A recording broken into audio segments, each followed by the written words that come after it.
우리 대한민국 현대사는 왜 남한 북한이 막 싸우고 남한에서 또 좌파 우파가 싸우고 공산주의다 자본주의다 왜 이렇게 체제 대결이 극심한 걸까요? 우리 현대사의 극심한 체제 전쟁, 대한민국의 체제 전쟁이라는 주제로 아주 간단하게 기초적인 사실만 확인해 보겠습니다. 우리 PPT 띄워주시죠. 이 현대사, 우리 현대사의 극심한 갈등, 분열, 대립, 반목, 체제 대결, 전쟁의 출발, 공산주의 혁명가 레닌입니다. 공산주의를 마르크스 레닌주의라 그래요. 마르크스가 이론을 정립했는데 그 이론을 가지고 레닌이 1917년에 러시아에서 공산주의 혁명을 성공시켰어요. 나폴레옹을 박살낸 유럽 최강 제국, 그게 러시아인데 그 러시아를 레닌이 이끄는 주로 유대인들입니다. 초기 공산주의 혁명가 가운데 한 70%가 유대인이에요.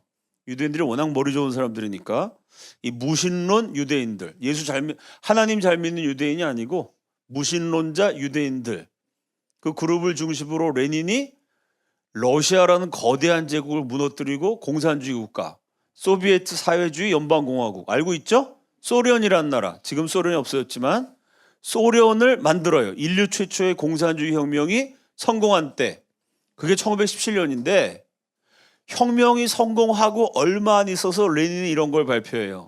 러시아 및 동양의 모든 근로자에 대한 선언. 공산주의의 빛은 동방에서, 혁명의 빛은 동방에서. 그러면 러시아의 동방이 어디예요? 러시아 동쪽에 있는 나라. 중국, 한국, 일본입니다. 그 가운데 중국은 나름대로 강대국이었고 막 사분오열돼 있었고, 일본은 군국주의 국가였고, 결국 이 얘기는 뭐냐? 공산주의 혁명을 위해서 한반도를 장악하라. 이게 1917년에 발표된 거예요. 그러니까 한국이 왜 지금까지 이렇게 복잡하냐? 이미 1917년 공산주의라는 게 지구상의 한 국가 형태로 등장했던 최초의 공산주의 혁명 때부터 최초의 공산주의 국가이자 나중에 지구의 절반을 지배하는 공산주의 종주국이 된 소련이요, 최우선 타겟으로 삼았던 지역이 한반도였습니다. 그거 왜 그러냐면은 여러분 아시는 것처럼 러일 전쟁 들어보셨죠? 러시아하고 일본이 어디 때문에 싸웠어요? 우리나라를 차지하려고 싸웠잖아요. 러일 전쟁에서 러시아가 졌고 그것 때문에 러시아가 망해요. 그러니까 그 러시아 사람들, 러시아가 나중에 소련이 되잖아요. 그 러시아 사람들에게 한반도는 어떤 곳이냐? 한반도 때문에 나라가 망했어요. 그만큼 한반도가 러시아에게는 엄청나게 중요한 지역이라는 거죠. 그러니까 러시아는 한반도를 차지하려고 그러다가 일본하고 전쟁에서 망해 없어졌어요. 나라가 망할 만큼, 목숨을 걸 만큼 중요한 지역이 한반도입니다. 왜? 여러분 아신 것처럼 러시아는 북쪽이 추운 지역이에요. 겨울이 되면 바다가 얼어서 무역을 할 수 없어요. 러시아 민족의 오랜 수고는 부동항, 겨울에도 얼지 않는 항구. 그래서 앞 시간에 말씀드렸던 것처럼 러시아가 고종 황제를 매수해서 부산을 차지하려고 그런 거잖아요. 영도. 러시아의 꿈은 부산이에요. 러시아가 부산을 차지했으면은 구한 말에 지금 세계를 지배한 나라는 미국이 아니라 러시아가 됐을 겁니다. 부산이 이렇게 중요한 거예요. 이 부산을 차지하려고, 따뜻한 부산 앞바다. 왜? 부산 바다 안 얼잖아요. 부산은 1년 내내 무역할 수 있거든요.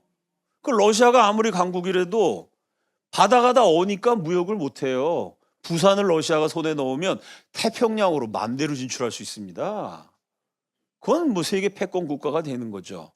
그러니까 당연히 러시아 민족은 한반도, 구체적으로 말하면 부산, 이거 갖는 게 소원이에요. 이거 갖는 게.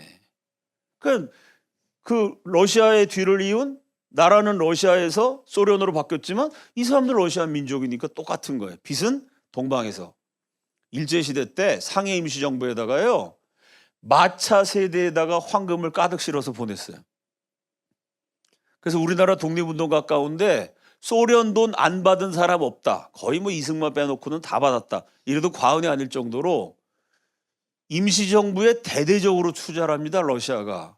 그래서 이미 1910년대 후반 20년대 초면요. 상해에 러시아에서 파견한 숙련된 공산주의 한 조선 사람들이 공산주의 교육 받아갖고요. 상해에서 딱 대기하고 있었어요. 그러다가 조선반도에서 조선에서 독립운동하기 위해서 독립지사 젊은이들이 상해에 도착하면 낯설고 물선 외국에 왔으니까 누가 집도 얻어주고 음식점도 소개해주고 학교에 입학도 시켜줘야 되잖아요. 외국 나가서 누군가 가이드를 해줘야 되는데 그걸 누가 했느냐? 소련 돈 받은 조선인 간첩들이. 조선 땅에서 누군가 오면 친절하게 탁 안내해 주는 거예요. 그러면서 공산주의 교육을 해요.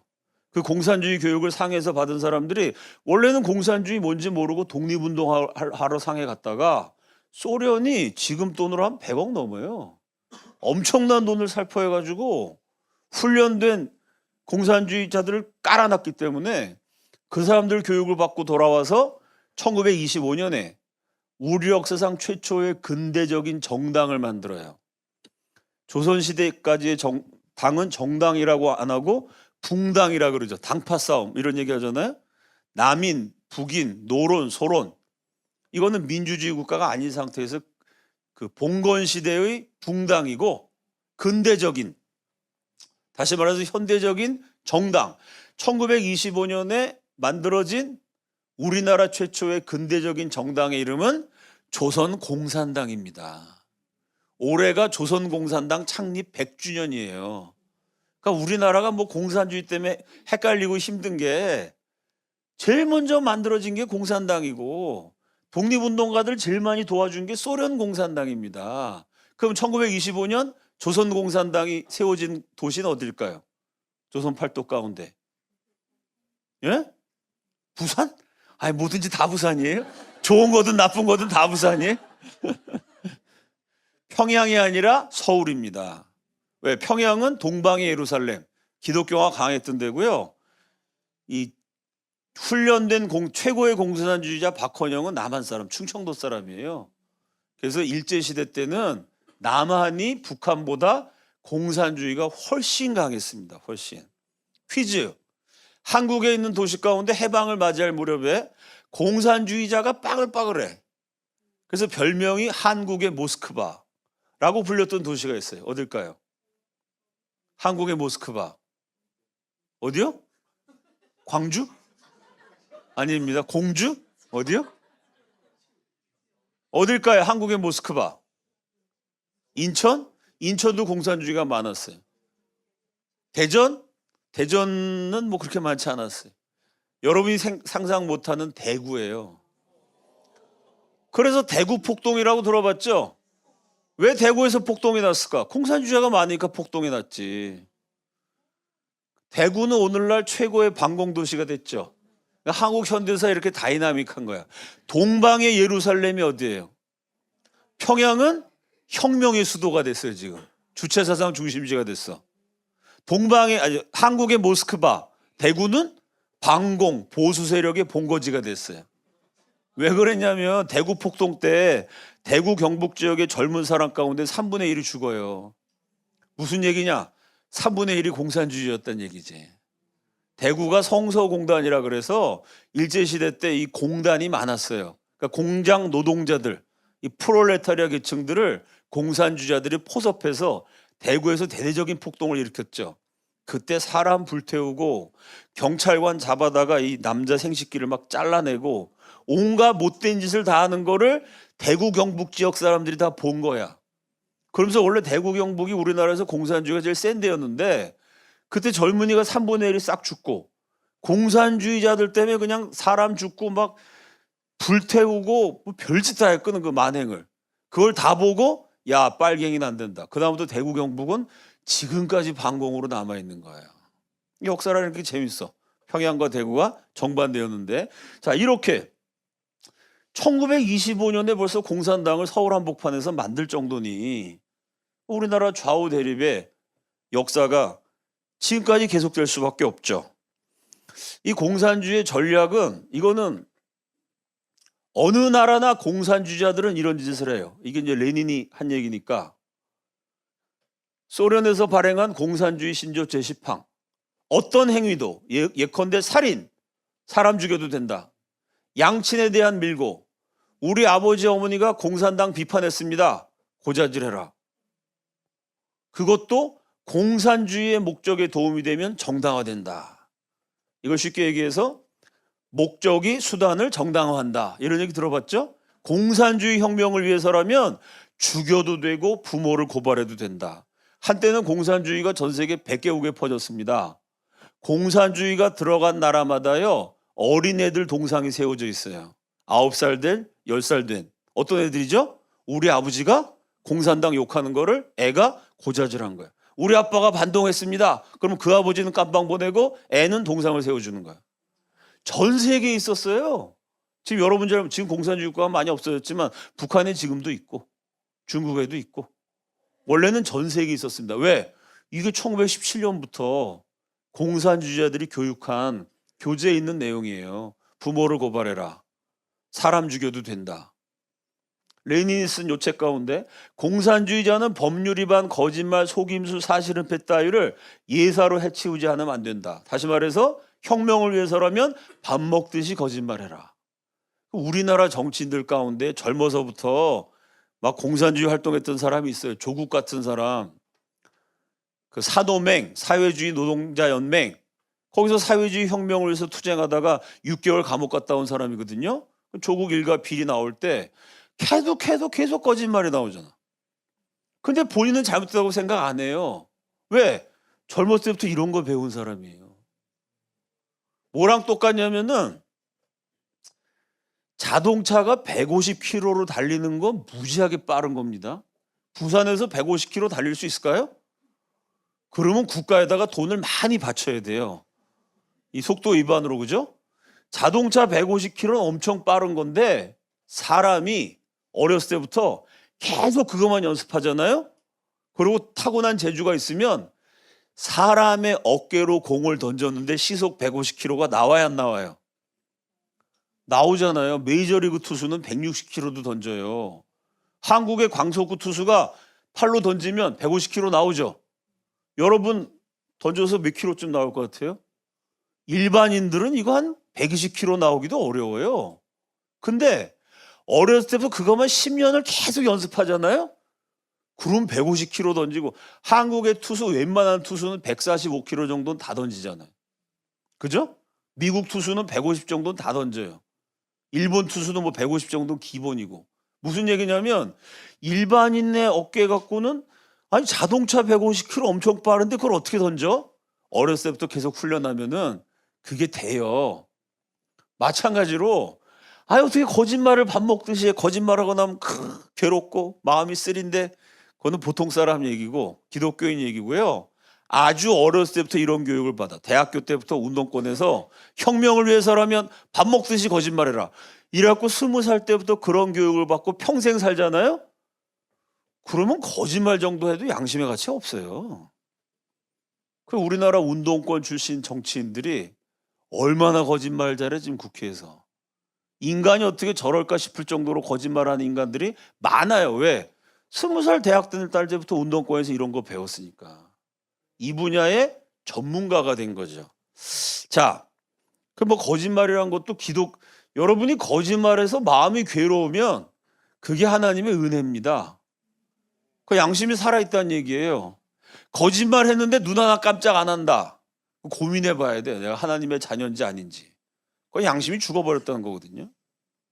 이렇게 살면 양심이 죽어버려서 거짓말해도 마음이 편안하고 밥도 잘 먹고 잠도 잘 잔다.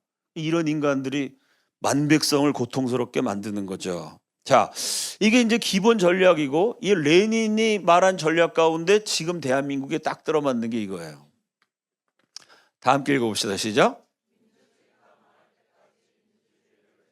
민주주의 국가를 멸망시켜서 공산주의로 만들어야 돼요. 그럼 민주주의를 멸망시키는 전략이 뭐냐? 민주주의예요.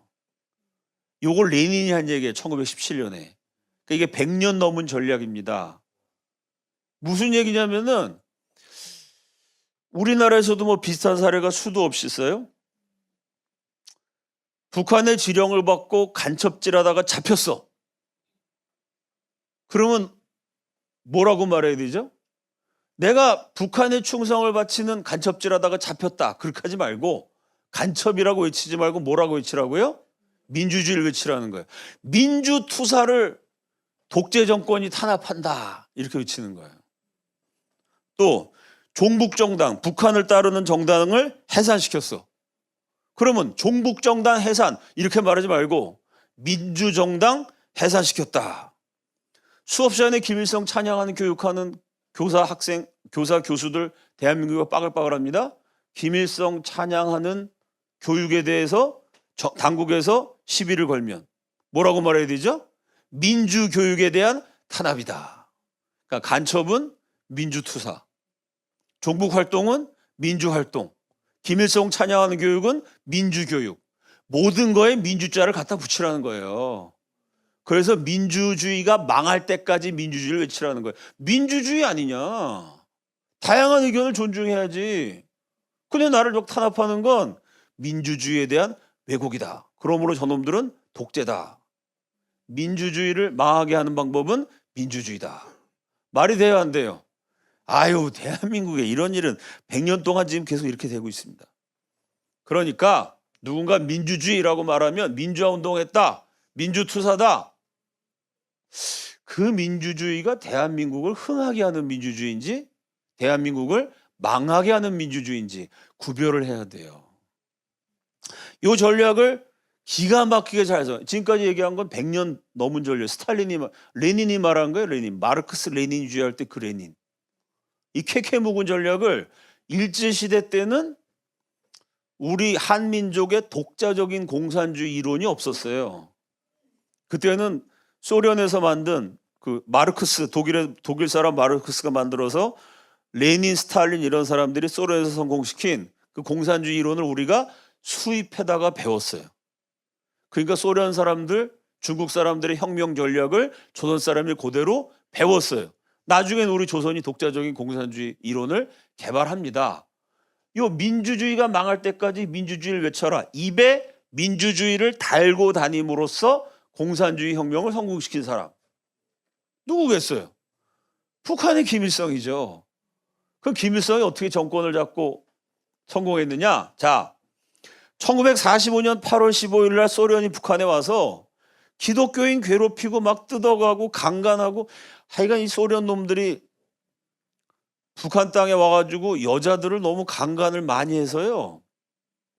소련군이 나타나면 이 여자들이 얼굴에다 이렇게 껌대기로 칠을 하고 다녔어. 껌대기로 막 칠하면 피부가 시커매갖고 나병 환자가 썩은 것처럼 보여. 그럼 에이 저 문둥이다 이러고 소련 사람이 비켜가서 처녀들이 이걸 칠하고 다녔고요. 그 동네에 들어가는 입구에다가 빨랫줄을 널어 거기다가 깡통 같은 걸 매달아. 그래서 소련군이 나타나면 막 묻은 사람이 깡통을 막 두들겨. 그럼 집안에 있는 여자들이 전부 다 막 지하실이나 옥상에 내렸는데 이런 데 가서 숨는 거예요. 왜? 아이 남자 군인들이 전쟁하느라고 몇 년 동안 남자들끼리 있었으니 그 여자를 보면 그냥 닥친 대로 강간하는 거죠. 조선 사람 시계 차고 다니는 사람 시계를 다 뺏어.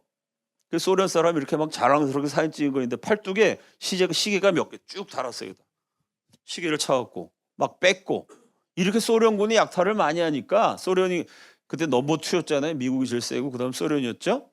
근데 우리 한민족이 용맹해서 역사상 최초의 반소 의거, 그 소련이 침략한 나라마다 독일에서는 베를린에 사는 여자들 가운데 절반이 강간당했어요. 독일 수도 베를린에. 아주 공산당 놈들이 이런 놈들인데 근데 소련이 너무 세니까 다들 꼼짝 못했는데 인류 최초의 반소 의거, 소련군 물러가라. 이 구호를 처음 외친 사람이 북한 사람이에요. 1945년 11월 23일 신의주 의거. 이때 신의주 의거를 뒤에서 지원하셨던 분이 그 한경직 목사님이에요. 한국 장로교 아버지라고 할 수 있어요. 이분이 원래 신의주에서 목회했거든요. 신의주가 아주 기독교인이 많아서 기독교인 중심으로 반소 의거를 일으켰어요. 그럼 학생들이 막 데모하고 소련군 몰라가라니까 소련이 당황했잖아요. 그때 그 33살 젊은 김일성이가 신의주 학생 의거를 싹 제압하고 거기 참여했던 기독교인들을 시베리아로, 중학생 고등학생을 시베리아로 강제 수용소로 한 1,000명 이상을 보내버려요. 그리고 신의주의를 딱 장악하니까 소련 사람들이 처음에 김일성 얼굴 마담으로 내세웠다가 이놈이 잘 못하면 갈아치워야지 생각했는데 신의주의를 제압해 버렸어. 마음에 드는데 결국 소련이 김일성을 신임하게 돼요. 나중에 김일성이, 이게 북한의 김일성 전집에 나오는 말이에요. 내가 어떻게 신의주의를 싸사삭 마사지했느냐? 내가 신의주의에 가서 우린 앞으로 공산주의 국가합니다. 이랬으면 사람들이 내 말 안 들었을 거다. 내가 신의주의 가서 뭐라 그랬냐면, 우리나라가 무슨 공산주의입니까? 공산주의가 뭔지도 모르는데 민주주의를 하자는 거지. 지금 조선실정이 공산주의가 맞습니까? 내가 민주주의 한다고 해서 인민을 따라오게 만들어서 정권을 잡고 혁명을 성공시켰다. 이게 뭐죠? 민주주의가 망할 때까지 민주주의를 외쳐라. 민주주의 한다고 사람을 설득한 거예요. 그러니까 데모하다가 잠잠해졌지. 잠잠해진 틈에 데모하던 학생들 한밤중에 다 체포해서 시베리아로 보내버리고, 나는 어버이 수령이다. 그 아들 손자 때까지 지금 절대 권력을 휘두르고 있죠. 김일성이 어떻게 권력을 잡았느냐? 어떻게 아들 손자 때까지 물려주는 철권 통치를 계속했느냐? 민주주의 국가를, 민주주의를 외침으로써 파괴한 거죠. 이게 공산당 전략이에요. 이렇게 넘어간 나라가 100개가 넘어요. 남한에서 이 전략을 잘 자, 보세요. 이게 45년 11월 23일이야. 일주일 지난 다음에 남한의 공산주의 거물 알고 있죠, 여러분? 박헌영이라는 사람, 남노당. 이때는 공산당이 합법이었어요. 미국이 공산주의가 좋은 건지 나쁜 건지 이때 구분을 못해서, 원래 미국은 공산주의랑 친했습니다. 친공 국가였어요. 그걸 알 수 있는 게 미국과 소련이 동맹을 맺고 독일, 일본과 싸웠죠. 그게 무슨 전쟁이에요? 2차 세계대전 때 무기 대여법이란 걸 만들어서 미국이 무기를 소련한테 대줘요. 미국 무기를 갖고 소련 사람들이 싸워서 베를린을 함락시켜요. 히틀러가 베를린에 있었잖아요. 그 히틀러가 통치하는 베를린을 점령한 군대는 소련군이에요. 그 소련군이 썼던 무기는 미제 무기예요. 미국이 무기를 대준 거죠. 두 나라가 동맹국이었으니까. 이해가 되시죠? 그래서 미국이 남한에 와서도 공산주의 우리의 친구야. 조선공산당을 허용했어요. 근데 조선공산당이 아까 말씀드린 것처럼 대구 폭동, 이게 막 사람 죽이고 난리를 치니까 그 다음에 미국이 1947년부터 공산당을 때려잡기 시작해요. 이때는 합법일 때 서울중앙방송국, 이게 지금의 KBS죠. 이때는 라디오 방송이었어요. 이때 조선에서 가장 큰 정당, 이때 조선공산당의 세력이 어느 정도, 이게 나중에 이름이 남노당이 되는데, 대한민국의 이 남한 지역의 38선 이남에 정치, 경제, 사회, 문화, 종교, 예술 모든 단체, 교육단체 그러면 초등학교, 중학교, 고등학교, 대학교, 종교단체, 기독교, 불교, 천도교, 스포츠단체, 야구협회, 축구협회, 배구협회, 경제단체, 구멍가게, 중소기업, 대기업, 재벌, 수많은 단체가 있잖아요. 그죠? 그 수많은 단체 가운데 가입한 회원 숫자가 제일 많은 단체, 그게 조선공산당이에요. 남한에서 정당뿐만 아니라 모든 사회단체를, 종교단체보다 많고 경제단체보다 많고 하여간 인간이 모인 단체 중에서 제일 큰 게 이거였어요. 그러니까 KBS에서 연설했지.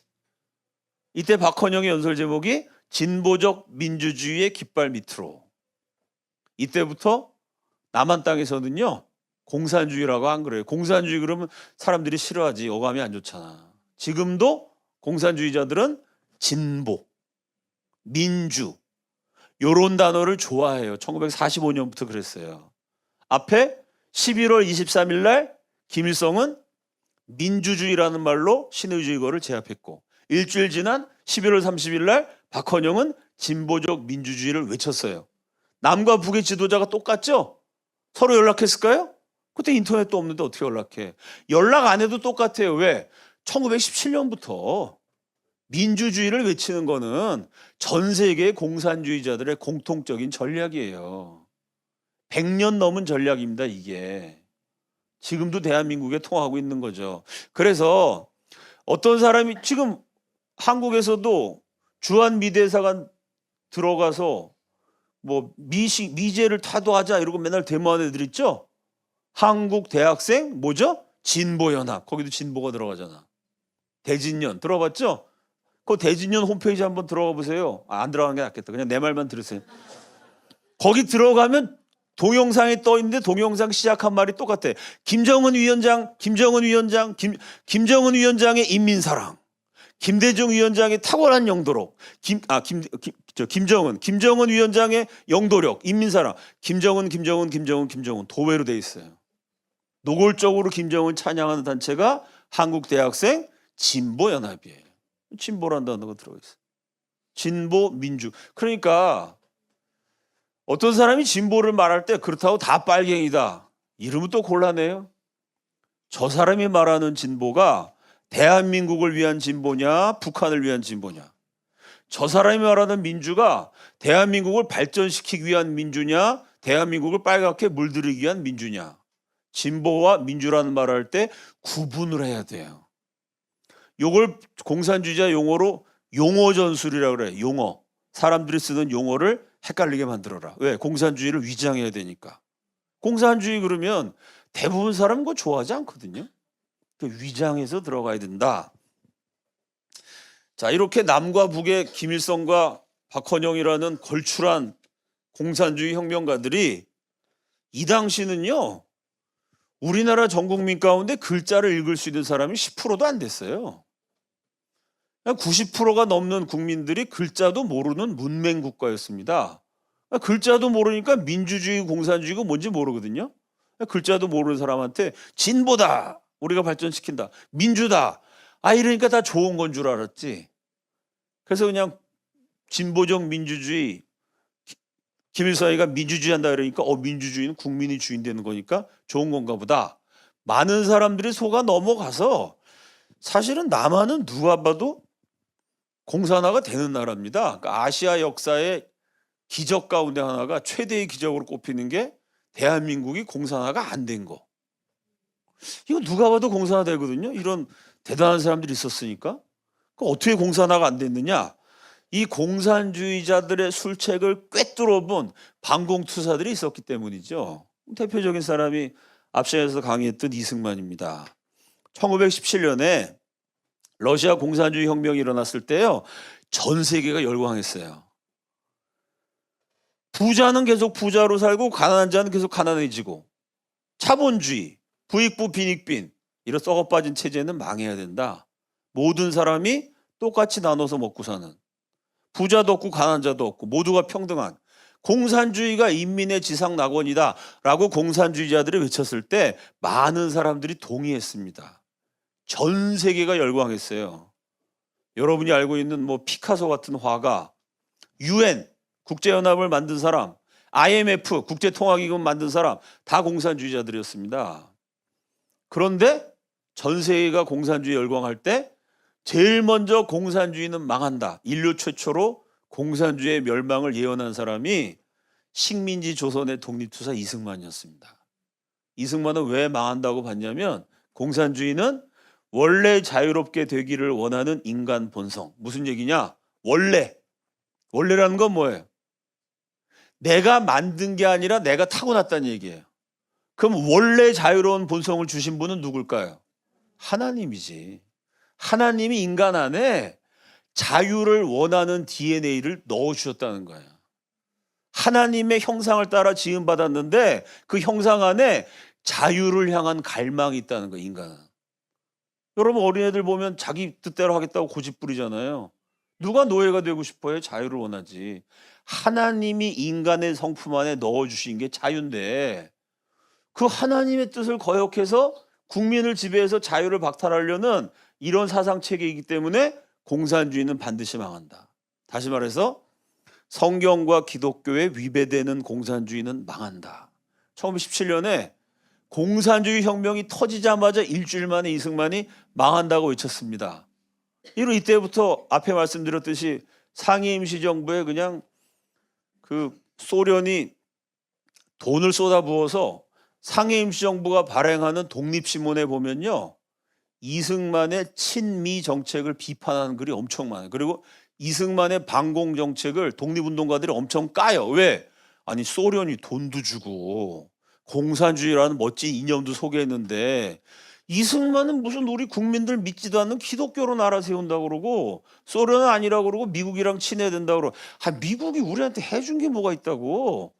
나중에 이승만이 이것 때문에 탄핵까지 당합니다. 반소, 반공 정책 때문에. 왜? 이승만은 공산주의가 되면 반드시 국민들의 자유를 뺏는다. 공산주의는 교회 때려부시고 성경 불태우고 기독교인 죽인다. 그래서 하나님 심판받아 망한다. 실제로 공산주의자들이 죽인 기독교인 숫자가 1억 명이 넘어요. 기독교인 이승만 이걸 반대할 수밖에 없는 거죠. 이래서 임시정부에서 탄핵도 당하고 뭐 온갖 고초를 겪으면서도 반공 노선을 계속 유지했어요. 그러다 1945년 해방을 맞아서 이승만이 딱 한국에 와 봤더니 이게 남한은 그냥 공산당 천하예요. 박헌영이가 그냥 남한을 다 좌우하고 있는 거야. 그러니까 이승만이 이때 남한을 지배하고 있는 공산주의 세력한테 아주 일대 반격을 가하죠. 그게 뭐냐면 1945년 12월 17일. 그러니까 11월 30일 날 좀 전에 박헌영이가 진보적 민주주의의 깃발 앞으로 박헌영이 먼저 연설했어요. 왜? 공산당이 더 컸으니까. 그리고 7일 지난 다음에 이승만이 특별 연설했는데 제목이 뭐냐? 공산당에 대한 나의 입장. 그래서 일주일 전에 진보적 민주주의의 깃발 밑으로 조선민중이여 단결하라 라고 박헌영이 탁 연설해갖고 공산화 작업이 진행되는데 일주일 만에 이승만이 딱 나와갖고 공산당에 대한 나의 입장 이러면서 그냥 공산당을 조목조목 비판한 연설을 한 거예요. 양의 무리에 이리가 섞여서 우리 민족이 양이라면 공산주의 일이다. 성경적인 용어죠. 양의 무리에 이리가 있다. 나라와 동족을 팔아다가 사익을 위하여 부언위설로 인민을 속이며 결국 자기들이 이승만 생각은 그거였어요. 공산주의자들이 모든 사람이 똑같이 나눠 먹겠다 그러는데 실제로 공산주의가 되면 당 간부만 잘 살게 된다는 거예요. 맞아요, 틀려요? 북한, 김일성, 김정일, 김정은 3대 70년 동안 어버이 수령의 한 끼 식사에 드는 돈이 7천만 원에서 1억 원. 한 끼에 7천만 원, 한 끼에. 비싸면 1억 원이고. 김정은의 별장이 7천 개예요, 북한에. 근데 북한 주민의 3분의 2는 영양실조예요. 여러분 데이빗 로드맨이라고 농구 선수 있죠? 그 로드맨이 김정은 초대받아서 북한 갔다 왔잖아요. 그 미국 사람이 자기 SNS에 뭐라고 올렸냐? 내 친구 김정은은 세계 최고 부자다. 중국 공산주의 국가 공동부유, 시진핑의 정책이 공동부유죠. 똑같이 공동으로 잘 살게 하자. 중국에서 1억 위안, 우리 돈으로 한 185억 원, 환율에 따라 좀 다른데 한 180억, 1억 위안 이상의 재산 가진 사람들 91%는 공산당 간부가 아닙니다. 중국 공산당은요 깨끗해요. 공동부유니까 인민이랑 똑같이 나눠 가져요. 91%는 공산당 간부가 아니고 공산당 간부의 아들, 딸이에요. 이게 간계지. 사익을 위하여 인민을 속인 거죠. 공산당 간부가 나는 깨끗하다는 거야. 돈 가진 놈은 내 아들이지 내가 아니야. 이게 말이 돼야 안 돼요. 이게 공산당의 수법이에요. 지금 중국에서 1억 위안 이상 재산 가진 사람 91%가 공산당 간부라고 말하면 거짓 뉴스입니다. 공산당 간부의 자녀예요. 자녀. 말이 안 되는 얘기죠, 이게. 그 공산당이 다 차지했다는 얘기지. 이승만이 그걸 얘기한 거야. 같이 살자 그러면서 사익. 공산당 간부만 잘 먹고 잘 사는 체제다. 저거 믿으면 나라 망한다. 강계를 써서 선전하기를 공산주의자가 아니라 민주주의자를 하여. 그러니까 이승만은 스탈린주의, 공산주의자들의 그 술책을 꿰뚫어 본 거예요. 저놈들은 입만 열면 진보, 민주 그러는데 민주주의를 빙자한 공산주의다. 왜? 진정한 민주주의는 기독교에서 나오는 거니까. 성경을 믿어야 민주주의가 되는 거지. 인간을 여러분 인간으로 안 쳤습니다. 조선시대 양반하고 상놈이 조선시대 선비들이 쓴 글을 보면 늙은 하인이 죽었어요. 선비들이 뭐라고 쓰냐면 늙은 하인 녀석이 죽었다 이게 아니에요. 우리 집안에 대대로 쓰던 물건이 죽었다 이렇게 써요. 구물. 오랜 물건입니다. 어디 양반하고 상놈이 같은 인간이에요. 상놈은 이건 인간보다 아래인데 인도 카스 제도도 마찬가지고 이슬람도 마찬가지고 세상 어느 종교에 평등이 있습니까? 기독교만 평등이에요. 왜? 모든 인간은 하나님이 지으셨다. 양반도 하나님이 지으셨고 상놈도 하나님이 지으셨고 그러니까 기독교가 들어간 데 민주주의지 기독교 때려부시는 공산주의가 무슨 민주주의냐. 정확한 말이야 이게 정확한. 실제로 역사를 보면 기독교권에서 민주주의, 인권, 정의 다 거기서 나온 겁니다. 다른 종교 어디가 평등하면 이슬람이 평등해? 불교가 평등입니까?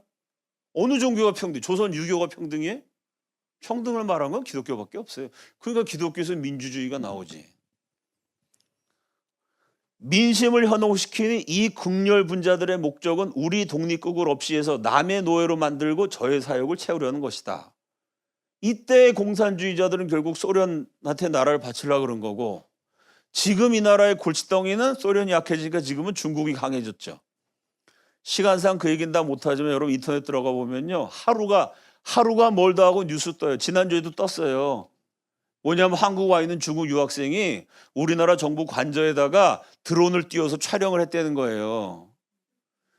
한국에 와 있는 중국 유학생이 무슨 기술 훔치고 드론 띄워가지고 군사기지 촬영하고 수백 건입니다. 수백 건.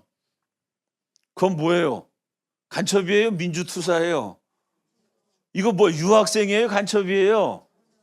아니 중국이 미국 선거에도 관여하고 캐나다 선거에 관여하고 호주 선거 관여하고 필리핀 시장이 간첩하다가 체포됐다. 뉴스 계속 나오잖아요. 생각해 보세요.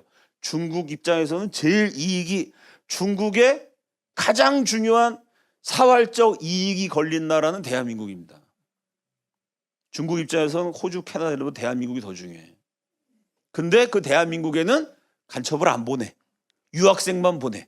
근데 유학생이 취미로 드론을 올렸는데 그 취미로 띄운 드론이 하필이면 정부 관저에서 걸린 거야. 중국이 저 캐나다, 영국, 프랑스 전 세계 선거, 전 세계 온갖 일에 다 관여하는데 대한민국에만 간첩을 안 보낸다. 정말 그건 믿음입니다. 믿음. 대단한 믿음이야. 그건 정말. 상식적으로 가능하겠어요, 여러분? 그게? 국가라는 거 그렇게 고상한 조직이 아닙니다. 우리나라는 미국에다가 간첩까지 아니지만 미국 정부 기밀 캐는 사람 보낼까요? 안 보낼까요? 보내죠. 국정원 직원이요. 미국 대사관에서 근무해요. 그럼 우리나라 국정원 대사관이 미국 대사관에서 나는 대한민국 정보기관입니다. 국정원입니다. 미국 기밀 캐러 왔습니다. 이럴까요? 국정원 요원 저를 담당하는 직원이 항상 있었는데 그 요원이 저한테 인사하더라고요. 목사님 제가 미국 가게 됐습니다. 3등 서기관이 되셨어요 그분이. 스파이들이 외교관 명찰 달고 외국 가고 정보 캐내는 거예요. 우리나라도 경제 개발할 때 미국 기술도 몰래 훔쳐왔고 일본 기술도 훔쳐왔고 그래서 한강의 기적을 이룬 겁니다. 어느 나라나 다 그래요. 그건 우리만 그런 게 아니라 북한도 그러고 다 해요. 전 세계가 다. 근데 우리는 미국을 우리가 침략한다든지 일본을 부순다든지 이게 아니고 우리나라가 가난하니까 앞선 나라 정보를 빼오는 거죠. 그거 하다가 걸리기도 하고 대부분 안 걸리고 무사히 돌아오기도 하고 마찬가지로 딴 나라도 우리나라에서 막 해가는 거예요. 뭐랑 똑같냐면 여러분도 학교 다닐 때 시험보다 이렇게 커닝도 하는 사람 있잖아. 다 그런 겁니다. 국가라는 게. 아니 그런데 대한민국에 중국 간첩이 있다 그러면 그건 중국 간첩이 없다고 믿는 게 이상한 거 아니에요?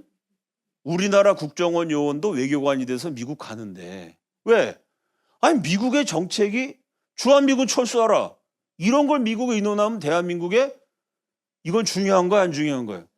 무지하게 중요한 겁니다. 그럼 그런 정보를 미리 입수해갖고 미군이 주한미군 철수하기 전에 우리가 뭔가 해야 되겠다 막 협상을 해야죠. 그럼 정보를 빼내기 위해서 요원이 필요하지. 국가의 생존을 위해서 누구나 다 하는 거예요. 그러면 중국은 심하게 하겠죠. 한반도에다가. 무지하게만. 그러니 지금 뭐 선관위가 문제가 되는 게 뭐냐면 그 선관위 사무총장이 국회 청문회에서 얘기했잖아요. 선관위 직원으로 중국 사람 채용한 적 있습니까? 없습니까? 있습니다. 대한민국 선거 관리를 중국 사람이 한다는 얘기. 공개적으로 얘기했어요. 제가 한 얘기는 인터넷 검색해 보세요. 떠요. 선거철 되면 중국 사람 아르바이트생으로 많이 씁니다. 그러니까 이게 그럼 그 중국 사람들이 진짜 대한민국에서 공정하게 일했느냐? 그 사람들이 진짜 중국 알바생이냐? 근데 중국 알바생과 중국 유학생은 이상하게 드론을 잘 띄우거든요. 이상하게 정보를 잘 캐내. 그러면 걔네가 개입한 거 아니냐라고 의심할 수가 있어요, 없어요? 내가 개입했다고 속단하는 게 아니라 제 주장은 뭐냐면 그러니까 선거관리처럼 중요한 일에는 외국 사람을 채용하면 안 돼요. 내 말이 맞아요, 틀려요? 그거 채용하면 안 되지. 어느 나라 그렇게 합니까? 이 대한민국 정부가 이상하다는 얘기죠. 공무원을 뽑는데 중국 국적자를 다 뽑아. 이게 말이 됩니까? 이거 전 세계 이런 나라 없어요. 간첩 안 잡는 나라. 우리나라는 간첩 잡아도 북한 간첩만 처벌하게 돼 있어. 중국 간첩은 처벌 안 해요. 전 세계 유일한 나라입니다. 그 이런 법이 만들어졌다면 그런 법을 만든 사람들은 중국한테 뭔가 돈을 받든지 이렇다고 의심을 할 수 있어요, 없어요? 아까 말씀드렸잖아요. 고종 황제를 그 측근을 뇌물로 삶아서 이 부산 앞바다에 있는 영도를 러시아가 조차하려고 그랬습니다. 원래 그런 거예요, 역사라는 게. 어느 나라나. 아니 뭐 스파이들이 주고받고 그게 뭐 하루 이틀 일입니까? 우리 독립국을 없애서 남의 노예로 만들려는 요런 사대주의자. 뭐 일제시대 친일파가 있었고 병자호란 때도 청나라의 길잡이가 됐었던 조선 사람들이 있어요. 그러니까 청나라가 쳐들어와서 금방 그 서울까지 점령한 게 조선 사람들이 길을 다 안내한 거지. 우리나라뿐만 아니라 다른 나라도 마찬가지로 매국노들이 다 있기 마련이에요. 중요한 건 뭐냐? 앞에도 얘기했지만 조선의 가장 뛰어난 인물이었던 이완용이가 매국노가 되니까 나라가 다 넘어가는 거예요. 마찬가지로 지금도 우리나라 지도자들 가운데 이 친중파들이 너무 많아. 빠글빠글. 친중파가 아닌 사람을 세는 게 더 빨라요. 자, 이렇게 이승만 대통령 같은 분이 이때 공산주의자들의 전략을 딱 꿰뚫고 이렇게 연설한 거야. 저놈들은 우리나라를 소련으로 넘기려는 놈들이다 이랬더니 이승만 그러면 3.1운동 때부터 임시정부 대통령이라 조선 사람들이 이승만 최고로 쳤거든요. 야, 이승만 박사가 저렇게 얘기한 거 보니까 공산주의가 나쁜 건가? 진짜 우리나라 소련을 넘길까? 국민들이 공산주의 좋은 건 줄 알았는데 이승만은 아니라 그러네? 고개를 갸우뚱했는데 이승만이 연설하고 일주일 있다 무슨 일이 있었냐면은 모스크바 3상회의 미국, 영국, 소련 세 나라 외무부 장관이 한국을 신탁 통치로 한다라고 결정을 해요. 알죠, 여러분? 신탁 통치 얘기 들어보셨죠? 그때 공산당이 찬성해. 우리나라는 외국의 신탁 통치를 받아야 된다. 소련 결정이니까. 이승만은 그때 뭐라고 얘기했을까요? 거봐라, 내가 뭐라 그랬어? 나라 팔아먹는 놈들이라 그랬잖아. 근데 우리 민족이 즉각 독립이 안 하고 외국의 신탁 통치를 받는다는데 공산당이 찬성한 거예요. 박헌영도 찬성하고 김일성도 찬성하고 그 사건을 통해서 남한 사람들이 야, 이승만 말이 맞네. 진짜 저 공산주의자들은 소련의 지시를 듣는구나.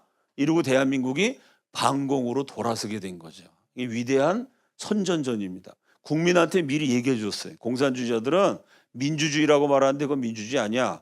공산주의자들은 우리 민족을 위해서가 아니라 소련 말 듣는 놈들이야. 근데 진짜 소련의 신탁 통치 결정에 김일성, 박헌영이 다 찬성하니까 아, 이승만 말이 맞았구나. 이래서 이승만이 승기를 잡고 결국 대한민국을 반공 자유민주주의 국가로 건국하게 되는 것입니다. 이게 이승만 대통령과 함께 공산주의를 막아내는데 가장 큰 공을 세우셨던 분, 이분입니다. 한경직 목사님이죠. 신의주 의거를 일으켜서 소련과 맞서 싸우셨는데 결국 비참하게 실패하고 남한으로 탈출하셔서 27명이 세운 교회가 영락교회.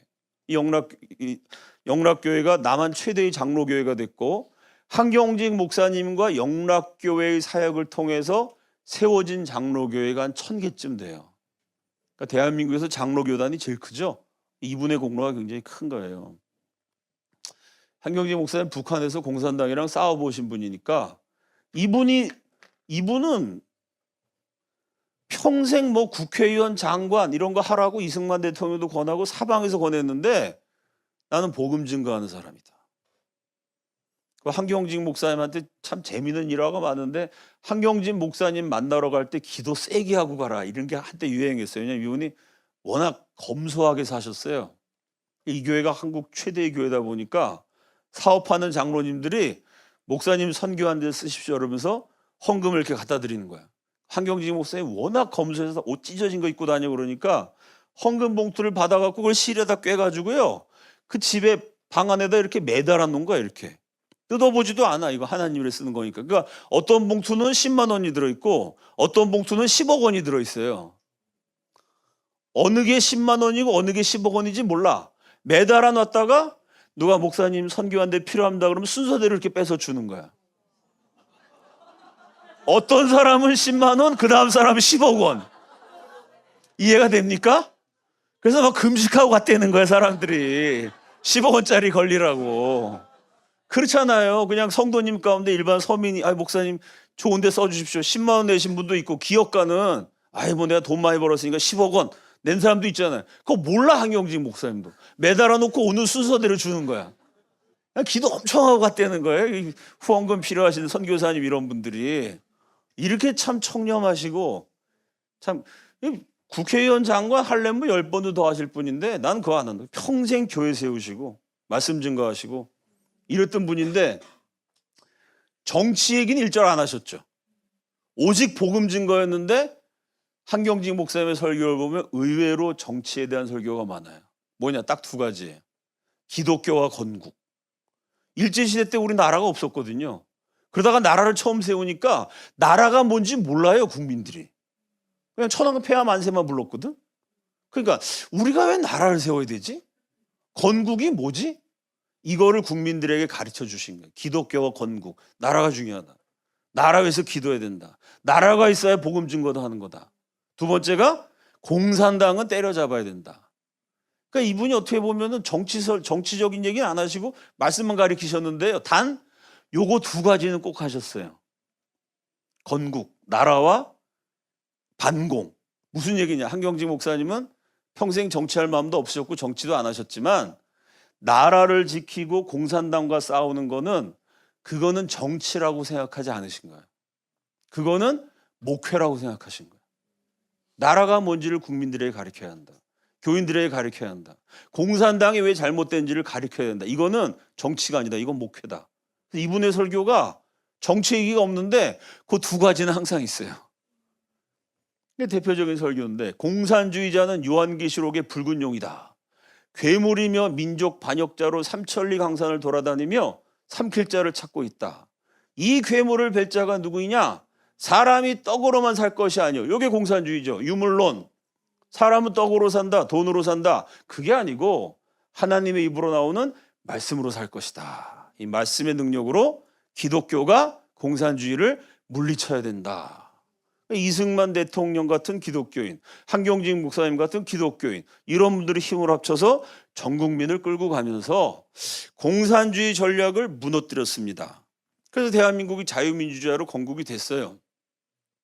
이게 1라운드고 그 다음 2라운드는 뭐냐?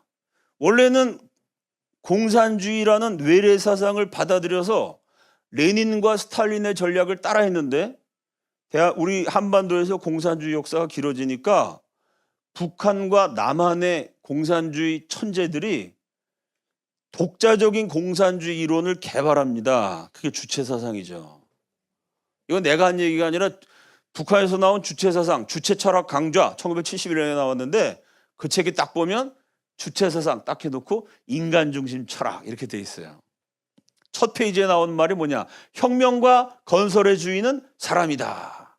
뭐 설명하면 긴데 공산주의는 계급투쟁론이거든요. 프롤레타리아 계층과 부르주아 계층. 인간을 계급으로 보는 거야. 같은 프롤레타리아 가운데서도요. 액션 영화 좋아하는 사람이 있고 멜로 영화 좋아하는 사람이 있습니다.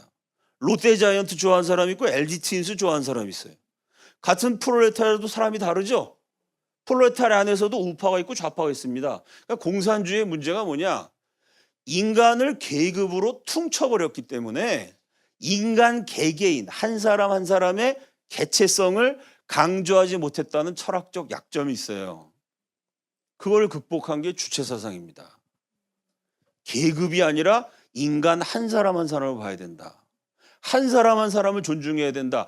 계급 중심 철학이 아니고 프롤레타리아 중심이 아니고 인간 중심이다. 멋있죠? 이러니까 그냥 대한민국 운동권 학생들이 여기 다 넘어간 거야. 야, 니넨 자본주의 아니냐? 자본주의. 돈이 최고다. 우리는 사람이 먼저다. 인간 중심 철학이다. 이거예요. 그러니까 한국 운동권이 다 넘어간 거예요, 여기. 근데 이 책을 꼼꼼히 읽어보면 혁명과 건설의 주인은 사람이에요. 혁명, 공산주의 혁명, 건설, 경제건설. 이거 다 사람이 하는 거다. 맞는데 이 사람은 실수가 있어요, 없어요? 1절 혁명과 건설의 주인은 사람이다. 2절 사람은 오류성의 존재다.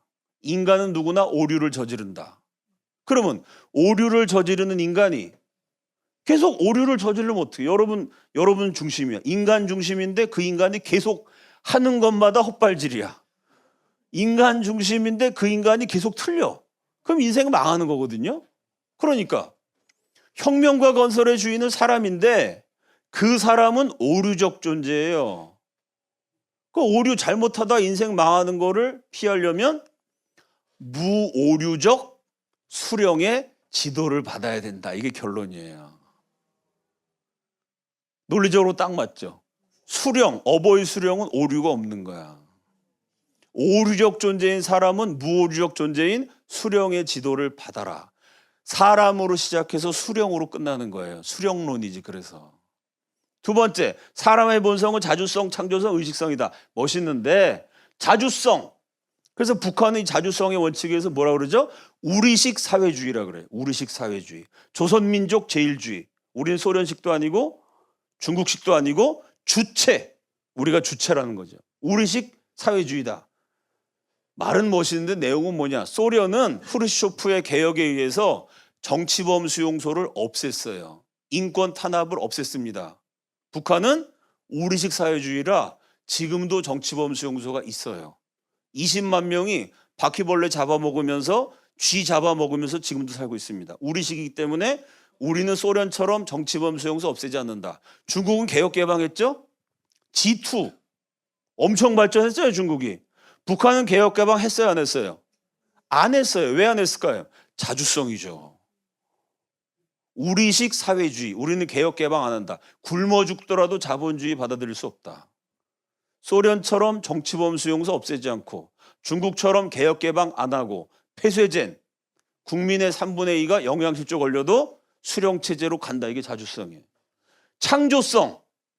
나의 감정, 나의 느낌, 나의 생각을 연극, 영화, 예술, 시, 소설 창조적으로 표현한다. 이건 자유민주주의의 창조성이에요. 주체사상의 창조성은 뭐냐? 어버이 수령에 대한 다음 없는 사랑을 창조적으로 표현하는 거야. 나를 표현하는 게 아니라 수령을 향한 마음을 표현하는 거야. 내가 저 여자를 사랑하는 걸 표현하는 건 자본주의적인 창조성이에요. 내가 수령을 사랑하는 걸 표현하는 거야. 시, 영화, 연극, 예술 모든 분야를 통해서 창조적으로 어버이 수령에 대한 충성심을 표현해라. 의식성. 어버이 수령의 생각으로 너를 의식화한다.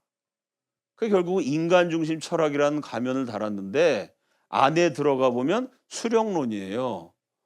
그러니까 이 주체 사상을 대학 때부터 배웠던 사람들이 대한민국에서 청와대도 들어가고 장관도 하고 뭐 각계각층에서 활동하니까 지금 나라 전체가 엉망이 된 거죠. 그런 사람의 특징은 입만 열면 사람이고 국민이고 그러는데 안에 들어가 보면 뭐 국민들을 위한다고 그러고 부동산 정책을 25번 발표했는데 그 결과로 집값이 25번 올랐어요. 이거 국민을 위한 겁니까? 이게 앞뒤가 안 맞는 게 많아요. 왜? 이 주장 자체가 이래요. 자, 근데 어쨌든 지금 제가 자세히 얘기했지만 들여다보면 엉망이지만 어쨌든 철학이라는 걸 만들었다는 건 대단한 거예요. 거짓말일지라도 뭔가 개념을 딱 만들었어요. 근데 앞에 말했던 것처럼 1라운드 싸움에서는 이승만 대통령, 한경직 목사님 같은 분이 공산주의가 문제다. 조목조목 지적하고 공산주의가 아니라 기독교 입국론이다. 자유민주주의다. 이념을 제시했거든요. 2라운드에서는 얘네들은 공산주의를 업그레이드 시켜서 주체사상을 만들었어요. 근데 여기서 맞서 싸우는 자유 세력은 그냥 반공, 공산당 반대한다. 그것만 말했지 그럼 공산당 반대해서 뭐로 할 거냐? 이 얘기는 못했어요. 왜? 기독교 입국론을 버렸으니까. 여기에 맞서서 대한민국 수호 세력도 자유란 무엇이냐? 평등이란 무엇이냐? 인간의 진정한 행복이 뭐냐? 성경에 근거한 가치와 인권이 뭐냐? 이런 거를 주장해서 가르쳤어야 되는데 그런 거 안 했어요. 왜? 그런 거 배울 필요 없어. 딸딸딸딸 외워서 서울대학 가는 게 중요해. 입시 위주의 교육을 시켰지 이 치열한 남북 분단 체제에서 이념 교육을 제대로 시키지 않았어요. 그나마 시킨 게 뭐냐? 공산당 나쁘다. 나는 공산당이 싫어요. 아니, 공산당 나쁘다는 교육도 필요하지만 그건 반쪽짜리 교육이에요. 공산당이 나쁘면 민주주의는 왜 좋은데? 공산당에 대한 대안이 뭔데? 기독교에 근거한 인권, 가치, 교육. 이승만, 한경직은 그것을 외쳤어요. 그래서 국민을 설득해서 공산당과 싸웠습니다. 근데 그 이후에는 주체 사상에 맞서는 기독교적인 가치를 제대로 제시하지 못했죠. 이념 논쟁에서 밀리다 보니까 얘네들은 주체 사상 공산주의 딸딸딸딸 외워서 전문가인데 여기 맞서는 사람들은 자유가 뭔지 해방이 뭔지 평등, 인간의 존엄성, 인권 다 성경에 기초한 건데요. 그건 모르고 대한민국 우파라는 사람도 대한민국 국회의원이라는 사람들이 선거철 되면 다 점집에 가요. 점쟁이 이념이야. 점쟁이 이념. 무당주의 뭐 이런 거야. 그런 거 가지고 공산당하고 싸울 수가 없죠. 이렇게 정교한 이론을 개발했는데 그러니까 2라운드에서 나라는 현실은 북한이 망했어요. 북한 굶어 죽는 나라고 대한민국 부강한 나라인데 이건 현실이고 이념적으로는 요 한 줌밖에 안 되는 종북 세력이 대한민국을 막 갖고 놀아요. 왜? 얘는 뚜렷한 이념이 있어요. 이승만도 이념이 있었어요. 기독교 이념. 근데 그 다음 대통령들이 무슨 청와대 안에다가 불상이나 들여다 놓고 무당 불러다가 푸닥거리나 하고 점이나 치고 선거철 되면 자기 조상 묘를 옮겨. 아버지 엄마 묘 다 파내가지고 명당 자리 옮기고 우리나라 정치인들 수준이 이래요. 풍수지리설 갖고 어떻게 공산주의랑 싸웁니까? 말이 됩니까 그게? 괜히 나라가 혼란스러워지는 거야. 자, 이놈들이 적이지만 진짜 잘한 게 첫째는 주체사상 멋있잖아요. 이념을 딱 만들었어. 공산주의를 극복한 공산주의. 우리 조선인이 발명한 공산주의. 물론 뭐 남의 거 다 뺏긴 거지만 어쨌든 동시에 사람을 길렀어. 이게 북한에서 성경책처럼 받드는 김일성 어록에 대남 공작원 남한 가서 간첩질할 사람들하고 대화를 했어요. 어버이 수령이.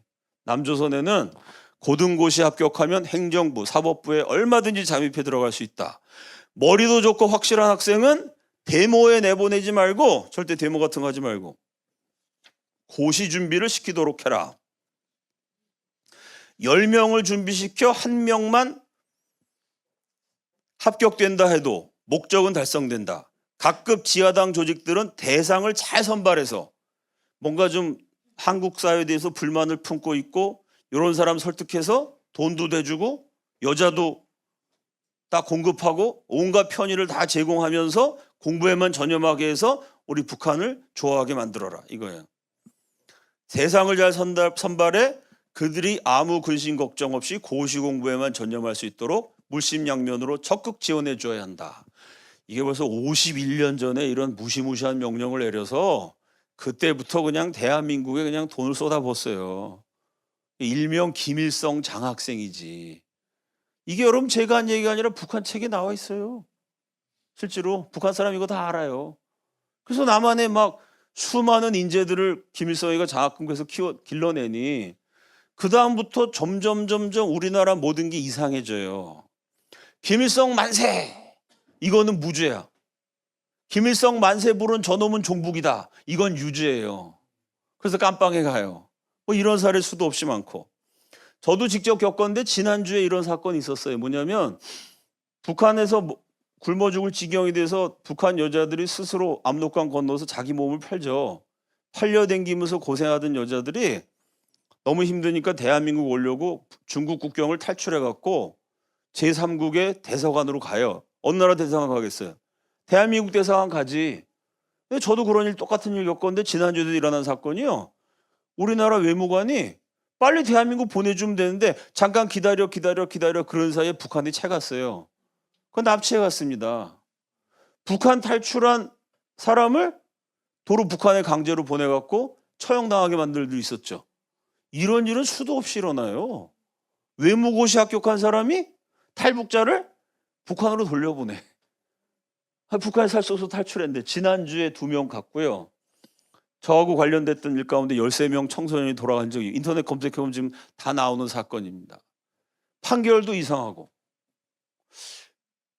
판결은 사법고시인데 외교관들도 이상하고 그 외무교시죠.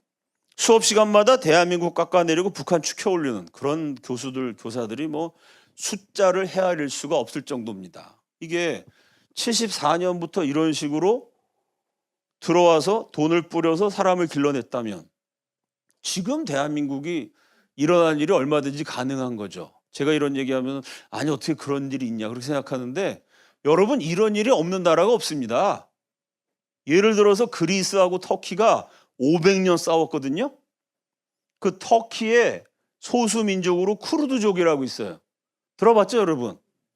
그리스 정부에서 어떻게 하냐면 쿠르드족의 똑똑한 학생은요. 그리스의 최고 명문 대학에 공짜로 학교 다닐 수 있어요. 등록금 생활비 다 대줘. 왜 그럴까요? 터키의 소수인족인 쿠르드족을 그리스를 좋아하게 만들어서 쿠르드족 사람들이 똑똑해지면 그 사람들이 터키에 대항해서 독립운동을 일으키잖아요. 그러니까 그리스가 터키의 적인 쿠르드족 젊은이들을 유학시켜가지고 인재로 길러내는 거죠. 그건 그리스도 하는 일이에요. 미국도 그런 비슷한 일 많이 하고 CIA가. 이스라엘은 그거 전문가고 중국도 잘하고 전 세계가 다 하는 거예요. 대한민국만 안 하지. 대한민국은 드립다 당하기만 하지. 북한도 이렇게 한 거예요. 이런 얘기하면 아유 저 목사가 무슨 수국 꼴통이고 옛날 얘기하나. 옛날 얘기가 아니고 지금도 그리스도 하고요. 지금 중국도 하고 전 세계가 다 해요. 이걸 왜 안 하겠어 어느 나라나. 우크라이나 러시아도 마찬가지죠. 서로 거짓 뉴스도 하고 뭐 전쟁 상황이니까 별짓 다 하잖아요. 남북 대치 상황인데 북한이 이런 짓을 안 한다고 생각하면 그게 기적이지. 우리 대한민국도 옛날에 했어요. 군사정권 시절에는 군인 대통령들은 남북 전쟁을 항상 염두에 두고 있었기 때문에 북한 쪽에 우리 요원들 막 포섭하고 그랬습니다. 대표적인 사건이 뭐냐? 주체사상을 만든 사람이 황장엽이죠. 그 황장엽이 어떻게 됐어요? 북한에 살았어요? 남한에 살았어요? 북한 살다가 남한으로 망명했습니다. 어떻게 망명했을까요? 우리 쪽 요원이 북한 가서 꼬셨죠. 황장엽 씨를. 대한민국으로 넘어오라고. 첩보의 세계라는 게 다 이런 거예요. 우리 쪽에서도 북한 공작했었고 옛날엔 했는데 좌파 정권 이후로는 안 해요. 오히려 북한에 있는 우리 요원들 명단을 넘겨줬지. 그래서 우리가 기껏 키워도 북한 내에서 대한민국을 위해서 첩보 작업을 하던 우리 쪽 간첩들을 일망타진하게 만들었죠. 북한하고 뭐 내통하는 사람들이 정권을 잡았으니까. 어쨌든 이건 뭐 어느 나라 하는 일인데 이게 북한이 나라는 엉망이지만 공산주의가 다 망했지만 북한 남아있지 않습니까? 그 정도로 공산주의에 있어서는 대단한 나라예요. 그러니까 북한이 딴 건 뭐 경제는 망가뜨리고 국민들은 배고프게 했을지 몰라도 대남 공작은 진짜 잘했습니다. 주체사상이라는 이념을 만들어서 대한민국 젊은이들을 주체사상으로 쫙 물들였고 그중에 유능한 인재들을 딱 발탁해서 김일성 만세되게 만든 거예요. 그 결과로 한 줌밖에 안 되는 종북 세력이 이 거대한 대한민국을 좌우하고 마음껏 주무르고 있습니다. 지금 우리가 살고 있는 모든 문제가 뭐 이거 말고도 뭐 수많은 북한의 전략들이 있고 방법들이 있는데 시간 관계상 간단히 말씀드리면 북한은 뚜렷한 이념을 만들었다. 그래서 그거로 남한 젊은이들을 쫙 교육시켰다. 두 번째, 북한에 동조하는 수많은 인재들을 길러냈다. 그 인재들이 대한민국의 요소요소의 지휘부를 장악했다. 이러니까 대한민국은 바람잘 날 없는 극심한 대립과 혼란에 빠져들게 된 겁니다. 결론은 뭐냐면 다 함께 읽어봅시다. 시작.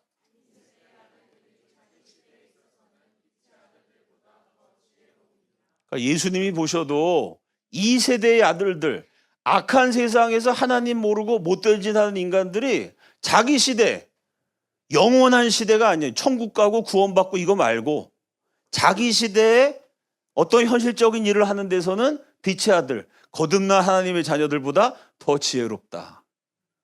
이게 남북한에 딱 들어맞는 얘기예요. 기독교 대한민국은 전략적인 면에서 사람을 키우는데 실패했어요. 기독교인들이 예배당만 크게 지었지 교회가 인재를 길러내지 못했어. 근데 북한은 끊임없이 목숨을 걸고 감옥 가고 투쟁하고 이러면서도 대한민국의 수많은 동조자 리더들을 길러냈습니다. 그러니까 북한이 더 지혜로운 거야. 이런 건 우리가 북한을 보고 배워야 돼요. 기독교에 근거한 분명한 가치관을 세워야 되고, 두 번째는 그 가치관을 위해서 싸울 수 있는 인재들을 길러내야 됩니다. 교회의 첫 번째 가는 사명은 그래서 건물 짓는 게 아니고요, 교회 숫자 늘어나는 게 그게 중요한 게 아니고, 한 사람이라도 진짜 예수 제대로 믿는, 첫째로 하나님을 사랑하고 둘째로 대한민국을 사랑할 수 있는, 하나님 나라를 위해서 헌신하고, 하나님 나라 없이 그냥 대한민국이 헌신한다, 그거 문제가 있어요. 하나님의 말씀을 안 듣는 대한민국이 무슨 필요가 있겠습니까? 대한민국이 부자 나라 돼가지고 맨날 무당 불러다가 푸닥거리고 있다. 부자 안 되는 게 나아. 그럴 거면 지옥 가는 번영이 무슨 의미가 있겠어요? 첫째, 하나님 나라에 충성하고, 둘째, 이 하나님의 뜻을 받들 대한민국에 충성할 인재를 길러내는, 사람을 길러내는, 교회가 이거 안 하고 그냥 예배당만 크게 짓다가 지금 나라 전체가 엉망진창이 되고 있는 그런 상황입니다. 자, 이 예수님이 얼마나 탄식했겠어. 야, 이 빛의 아들들이 어떻게 어둠의 자식들보다 멍청한가? 예수님이 하신 말씀. 우리 뉴웨이브 교회가 하나님을 사랑하고 대한민국을 사랑하는 인재를 길러내는 우리 주님의 비밀 병기가 되시기를 예수님의 이름으로 축원합니다. 같이 기도하겠습니다. 우리 대한민국의 체제전쟁이라는 강의를 했는데, 큰 틀에서 보면 기독교와 공산주의의 대결, 기독교와 주체사상과의 대결입니다. 첫째로 대한민국이 이 체제전쟁에서 승리하게 하여 주시옵소서. 둘째로 뉴웨이브 교회 하나님을 사랑하고 나라를 사랑하는 인재들이 이 교회에서 탄생하게 하여 주시옵소서. 사람 길러내는 교회 되게 하여 주시옵소서. 주여 한번 외치시고 다 함께 통성으로 기도합니다. 주여.